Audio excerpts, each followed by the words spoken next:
I exposed my ex-husband's fiancée's dark secret and watched his world crumble. Growing up in a middle-class family in suburban Chicago, my life was pretty straightforward.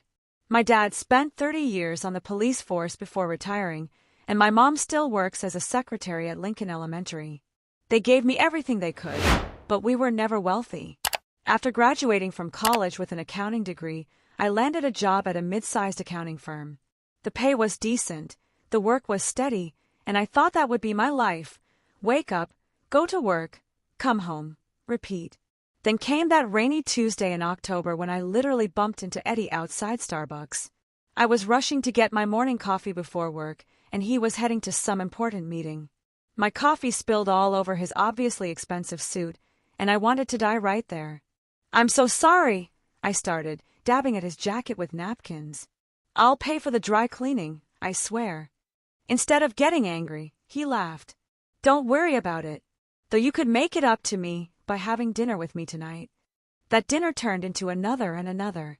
Eddie was different from anyone I'd dated before.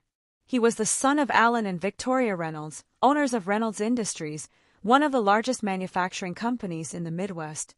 But he never made me feel less than him. He loved that I came from a real family, as he called it. That all changed when he took me to meet his parents at their mansion in Lake Forest. I'll never forget Victoria Reynolds looking me up and down like I was something she'd found stuck to her shoe. "So, Allie," she said, swirling her wine glass, "Eddie tells us you're an accountant." "Yes, I am," I replied, trying to keep my voice steady. "Well, practical," she said with a thin smile. "And your parents?" When I told her about my dad being a retired cop and my mom a school secretary, you'd think I'd said they were professional criminals. Alan Reynolds barely looked at me during dinner, speaking only to Eddie about work. When he proposed 3 months later, I said yes without hesitation. His parents attended our wedding with frozen smiles and stiff congratulations. I thought I could win them over with time. I thought love would be enough. After our honeymoon in Antigua, Eddie and I moved into his luxury apartment in downtown Chicago. The place was bigger than my parents' entire house, with floor-to-ceiling windows overlooking Lake Michigan. I felt like I was living in a dream. 2 months after we married, I discovered I was pregnant. Eddie was ecstatic, spinning me around our massive living room when I told him. Even Victoria and Alan seemed to soften a little at the news, though Victoria couldn't resist saying, "Well, at least the child will have good breeding on one side." Our son, Alan Jr., Eddie insisted on naming him after his father, was born on a snowy December morning. The moment I held him, nothing else mattered, not Victoria's constant criticisms, not the whispers at Reynolds Industries parties about the accountant who married the boss's son. AJ, as we called him, was perfect. Those first 2 years were actually good. Eddie took to fatherhood like a natural, coming home early to play with AJ, reading him bedtime stories, taking us both to the park on weekends. He was thriving as financial director at Reynolds Industries, and I worked part-time from home as an accountant while taking care of AJ and our home. Victoria and Alan might not have liked me, but they doted on their grandson, showering him with expensive gifts and demanding regular visits. But somewhere around AJ's 3rd birthday, things started to change. Eddie began coming home later and later, always with the same excuse, "Big project at work, honey. You wouldn't understand." The man who used to rush home to see his son now barely made it for bedtime. Then came that Thursday when Victoria showed up unannounced at our apartment, her scarf perfectly arranged despite the wind outside.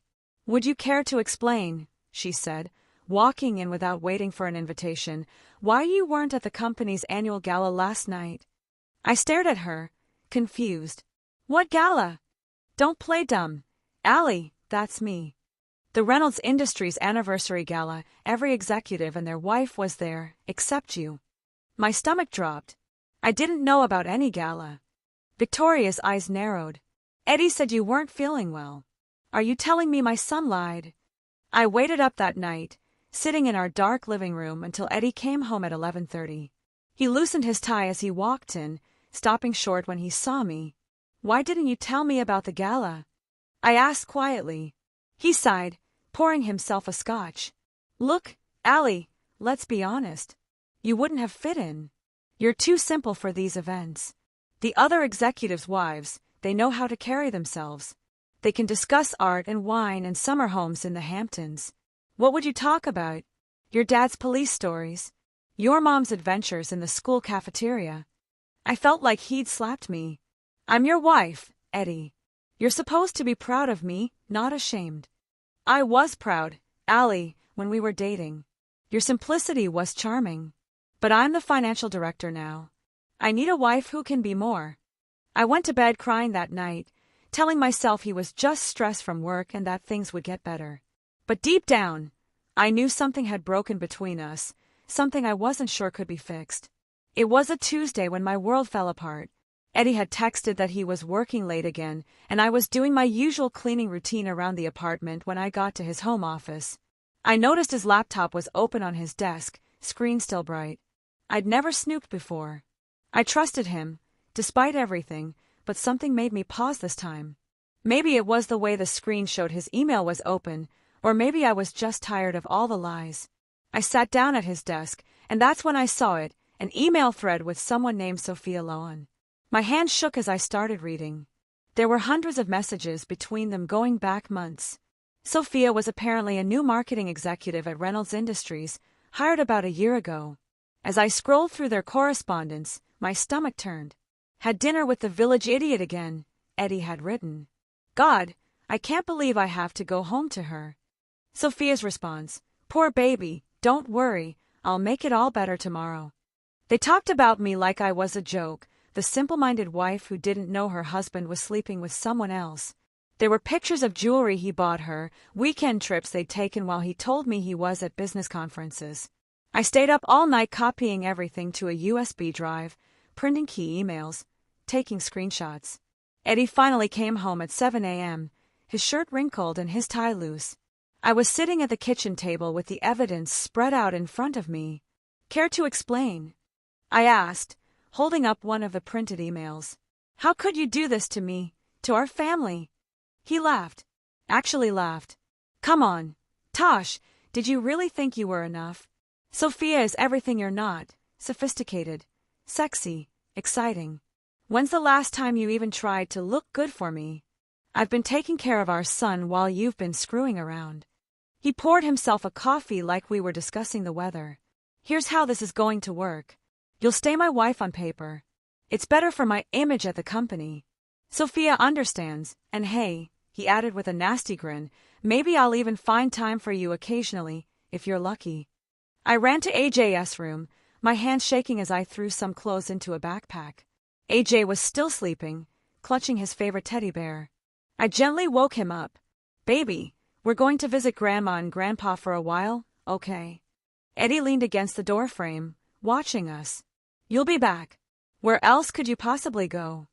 I picked up my son, grabbed the backpack and my purse with the USB drive, and walked past Eddie without a word. Through tears, I drove to my parents' house. Mom opened the door in her bathrobe, took one look at my face, and pulled me into a hug. The divorce papers arrived 3 days after I left. Victoria Reynolds personally delivered them to my parents' front door, wearing a satisfied smirk. I always knew you weren't good enough for my son, she said, handing me the envelope. I'm just glad he finally realized it too. But what came next was worse than anything I'd imagined. Eddie wasn't just filing for divorce, he was suing for full custody of AJ. His lawyer filed papers claiming I was an unfit mother, painting a picture of me that was completely false. Your Honor, Eddie's expensive lawyer said during our first hearing, Mrs. Reynolds has exhibited increasingly erratic behavior over the past year. She drinks heavily, creates scenes of jealousy without cause, and has become unstable. Thank God I'd saved all that evidence. When my lawyer presented the email correspondence between Eddie and Sophia, showing his infidelity and his cruel comments about me, the judge's expression changed. The timestamps on the emails proved I hadn't been creating scenes. I hadn't even known about the affair until I found those messages. So, Mr. Reynolds, the judge said, reviewing the evidence, you claim your wife is unstable, yet these emails show you were the one deceiving her, gaslighting her. Eddie shifted uncomfortably in his expensive suit. The judge awarded me primary custody of AJ, with Eddie getting every other weekend and substantial child support payments. I went back to work full-time at my accounting firm, while Mom and Dad helped with AJ. They were amazing, turning their retirement years into full-time grandparent duty without a single complaint. We settled into a routine. It wasn't luxurious living anymore, but it was honest and peaceful.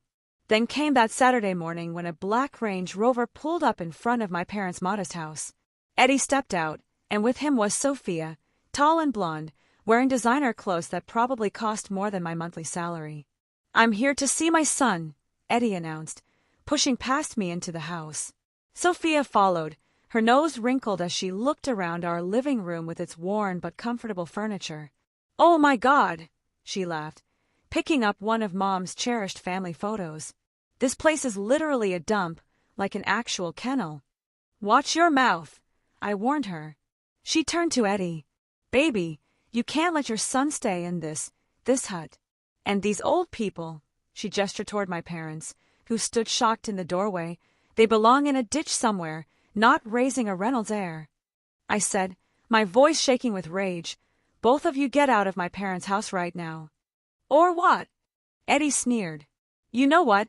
Allie, I'm done playing nice. I'm going to take AJ, and I'm going to destroy you. You think you won in court? Just wait." I shoved them both toward the door. "Get out!" "Come on, baby," Sophia purred to Eddie. "This place probably has fleas anyway." As they drove away, I hugged my parents tight. Mom was crying, and Dad looked like he wanted to punch something. But watching that Range Rover disappear down our street, I realized something. I wasn't afraid anymore. I was angry. The next night, Dad found me sitting at the kitchen table, staring into a cold cup of coffee. "You know, sweetheart," he said, sitting down across from me, "sometimes the best defense is a good offense. Remember Mike Sullivan? He worked with me on the force. Now he's a private investigator. Real thorough guy, knows how to dig deep without leaving traces." I thought about Sophia's smug face, her cruel words about my parents, about all the nasty emails she kept sending me. Just that morning, she commented on my LinkedIn profile photo, "Look at this pathetic wannabe. Can't even afford decent clothes anymore." Eddie wasn't any better. His latest email had read, "Every time I pick up AJ and see you in that dump, I remember why I upgraded. Or enjoy playing poor with your cop daddy. How much does Mike charge?" I asked Dad. 2 days later, I was sitting in a small office downtown with Mike Sullivan, a gruff man with kind eyes who'd known me since I was a kid. Weeks passed. I focused on work and AJ, trying to ignore the constant stream of harassment from Eddie and Sophia. Then Mike called. "You need to come to my office," he said. "You're going to want to see this in person." The file he handed me was thick. "First off," he said, "Sophia Loan isn't her real name. She's using her sister's identity. Her real name is Carla Olson." As I read through the file, my hands started shaking. Before working at Reynolds Industries, Sophia had been an escort, moving from Richmond to Richmond, living off their money until they got tired of her or discovered her small-time scams. She'd had different names in different cities, always disappearing just before things got too hot. But what she was doing at Reynolds Industries was far worse. "Look at these bank transfers," Mike pointed out. "She's been siphoning money from company accounts, small amounts that wouldn't raise red flags. And these emails." He showed me screenshots. "She's been selling company information to your in-laws' biggest competitors, product launches, merger plans, everything." I sat back, my mind racing. The perfect, sophisticated Sophia Loan was nothing but a con artist, and she'd gotten her hooks into not just my husband, but the entire Reynolds empire. "There's one more thing," Mike said, pulling out another folder. "Remember that big deal Reynolds Industries lost last month? The one that cost the millions? Sophia sold the bid information to their competitor 3 days before the deadline." I gathered all the evidence carefully, making multiple copies, but I didn't make a move, not yet. Because now I knew something Sophia didn't. Timing is everything. The call from Victoria came on a Wednesday morning. Her voice was as cold as ever. "Allie, Alan's 60th birthday party is this Saturday," she said, like she was scheduling a root canal. "While we prefer to keep this a family-only affair, AJ should be there for his grandfather's birthday. And since he's too young to come alone," she let the sentence hang there. "Just remember, you're only being invited as AJ's escort. Try to stay in the background and not embarrass anyone. The party starts at 7. Alan Reynolds' 60th birthday party was exactly as ostentatious as you'd expect. The mansion was decked out in gold and crystal, with waiters carrying champagne on silver trays. I felt every prejudgmental stare as AJ and I walked in. "Oh, you came," Victoria said, her smile tight. "Well, AJ, darling, come give grandmother a kiss." I stood awkwardly by the appetizer table, watching my son being paraded around like a show pony. The other guests either ignored me or whispered behind their hands. I clutched my large purse containing Mike's file, waiting. Then Eddie walked in with Sophia on his arm. She was wearing a red Valentino dress that probably cost more than my car, diamonds dripping from her ears. "Everyone," Eddie announced, clinking his glass. "I have an announcement to make." He pulled Sophia closer.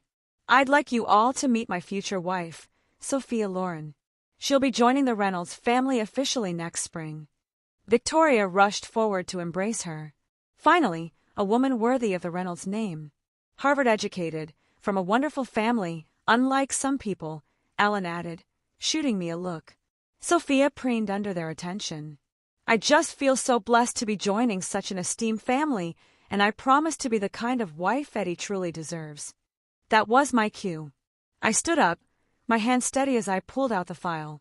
"Speaking of what people deserve," I said loudly, "I have a few things to share about the future Mrs. Reynolds." Eddie warned, "Don't make a scene." I pulled out the first document. "Tell me, Sophia, or should I say Carla Larson, how's your sister feeling about you stealing her identity?" The color drained from Sophia's face. "What is she talking about?" Victoria demanded. "Oh, did she not mention that she's been living under her sister's ID? The real Sophia Loren is a school teacher in Minnesota. This," I pointed at her, "is Carla Larson, former escort and con artist." "She's lying!" Sophia shrieked, but I was already laying out the evidence, photos, bank statements, police reports. "And here's my personal favorite," I continued, pulling out more documents. "Bank transfers showing how she's been stealing from Reynolds Industries. And look at these emails. She's been selling your company secrets to Wagner Manufacturing and Collins Corp for months." Alan Reynolds snatched the papers from my hands. "The WAG deal, the Collins merger. It was you." "I can explain." Sophia stammered, backing away from Eddie's thunderous face. "The real Carla Larson," I said, enjoying every moment, "has quite a history. 7 different cities, 7 different wealthy men, 7 different scams. Looks like Reynolds Industries was going to be number 8. The room had gone deadly quiet. I watched their faces change as they read through the evidence. Eddie's confusion, Victoria's horror, Alan's growing rage, and Sophia, her perfect mask cracking as her house of cards came tumbling down. The elegant birthday party dissolved into chaos. Within minutes, Alan Reynolds's face had turned an alarming shade of purple as he read through the evidence. "Get out!" he roared at Sophia, who was still trying to stammer excuses. "Get out of my house before I have you arrested right here." "Right here, Alan darling," she attempted, reaching for his arm. "These are all lies. I can explain everything." "Explain," he shook the documents at her. "Explain how you cost us the Wagner deal. That contract was worth $20 million. And Collins, they were our biggest competitor, and you've been feeding them everything." Victoria, who had been quietly reading through the escort service records, looked up with pure venom in her eyes. "You common prostitute," she hissed. "You thought you could con your way into our family." Sophia backed toward the door, her designer heels clicking on the marble floor. "Eddie, baby, tell them." But Eddie looked like he might be sick, staring at the photos of Sophia, or Sophie, with various wealthy men over the years.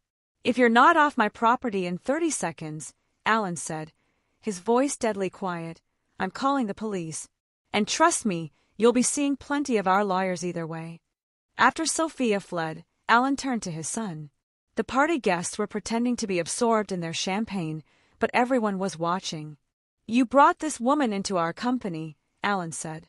"Gave her access to confidential information. All because what? She was pretty. Had nice legs. Dad, I didn't know." "You didn't know?" Alan roared. "You didn't check. Just thought with your—" He glanced at AJ and modified his language. "Everything except your brain. You're fired. Eddie, clear out your office by tomorrow. But Dad, in that apartment you're living in, company property, find somewhere else to live. Victoria, who had been uncharacteristically quiet, suddenly turned to me. Allie, she said, and for the first time ever, her voice held genuine emotion. We owe you an apology. A significant one. You saved our company from God knows how much damage. Alan nodded solemnly. We were wrong about you. Very wrong. You've proven yourself more worthy of the Reynolds name than, he glanced at Eddie. 3 days later, Sophia was arrested at O'Hare trying to board a flight to the Cayman Islands. The evidence I'd gathered, combined with what Reynolds Industries lawyers found once they started looking, was overwhelming. She was facing serious fraud charges and massive fines. Eddie, I heard, was staying at a friend's condo while he looked for a new job. No other financial firms were eager to hire a man who'd been fired for such catastrophic negligence. It's been 6 months since Alan Reynolds' birthday party changed everything. I'm sitting in my new apartment, not as luxurious as the one I shared with Eddie, but perfect for AJ and me. The Reynolds family gave it to me as a token of appreciation for saving their company from Sophia's schemes. The least we could do, Alan had said, handing me the keys after everything. Well, you understand. The apartment is in a nice neighborhood, close to good schools. AJ's room is decorated with superhero posters, and my little home office overlooks a park. It's not a penthouse with lake views, but it feels like home in a way. The luxury apartment never did. Eddie moved to California last month. He calls AJ every Sunday at 7 p.m., like clockwork. Their conversations are short. AJ is still too young to talk long on the phone, but at least he's trying to be a father, even from a distance. He never asks to speak to me, and that's fine. Some bridges stay burned. The biggest change has been with the Reynolds family. Victoria stops by at least once a week, usually bearing gifts for AJ and surprisingly for me too. Last week she brought a beautiful orchid for my windowsill. The real shock came when Victoria and Alan invited my parents over for dinner. I was nervous. The last time they'd all been in the same room was at my wedding, where the class divide had been palpable. But something had shifted. I watched in amazement as Alan asked Dad about his years on the force, genuinely interested in his stories. Victoria and Mom talked about gardening, exchanging tips about growing roses. Sarah, Victoria said to my mom at the end of the evening, you and Tom raised a remarkable daughter. I'm sorry we didn't see it sooner. We always knew what Allie was capable of, Mom replied with quiet dignity. Sometimes it just takes others a while to catch up. Life isn't perfect. I still have days when I miss the man I thought Eddie was, when I worry about AJ growing up with a long-distance father. But then I look at my son, happy and healthy, playing with his grandparents, all his grandparents, and I know we're going to be okay. Last night, I found AJ looking at an old photo of Eddie and me from our wedding day. Do you miss Daddy? He asked. I sat down next to him, pulling him close. Sometimes, I said honestly. But you know what? Life doesn't always go the way we plan. Sometimes it goes wrong before it goes right. The important thing is to stay true to who you are. Later, as I tucked him into bed, I thought about how far we'd come, from the simple accountant the Reynolds family once scorned to the woman who saved their company. Sometimes the happy ending isn't the one you expected. Sometimes it's better.